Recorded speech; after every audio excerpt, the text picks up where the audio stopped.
This is hearty butternut squash soup, and we're going to start with a small butternut squash. This is maybe about 1.5 pounds. Going to create some level surfaces just to make it safer for us to cut through the squash, since it's going to be kind of difficult. When you're looking for squash, you want something with a long neck. That means there'll be just less seeds.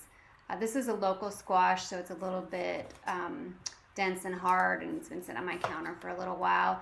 Anyway, you'll just run the knife through the skin and take it off. If it's difficult, boil some water and throw it in for a couple minutes and let it cool down before you do.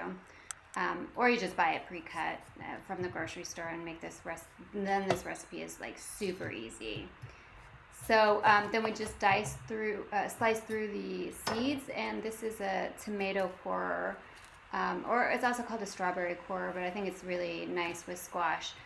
So we'll take out the seeds, and you can, toss them. You can rinse them and toast them in the oven for like 12 to 15 minutes at 275.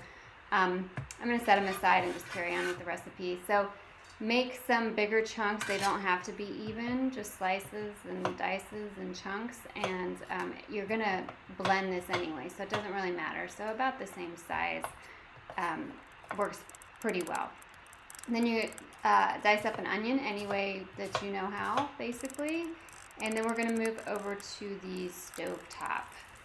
So bring a medium stock pot to medium-high heat and add some butter. Add some of the onions. You don't want too many, but enough for some flavor. I like to add a little bit of salt. That makes the onions cook faster. It breaks down their cell walls. So cover and cook that for 5 to 7 minutes, or until it's translucent. You don't want it burnt or anything like that. You want it just soft. At that point, put the squash in, and then you're going to add water or broth. I have water, and then this broth that you just add the water, basically.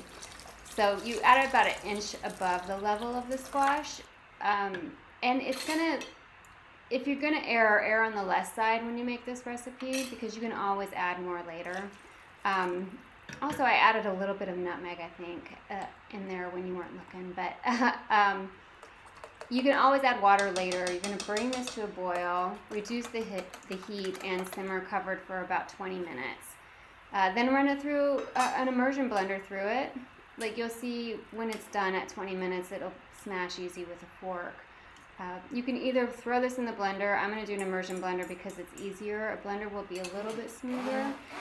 This soup does thicken as it sits, so I'm going to serve this immediately, and I want it a little bit thinner, but tomorrow it will be it'll be much thicker.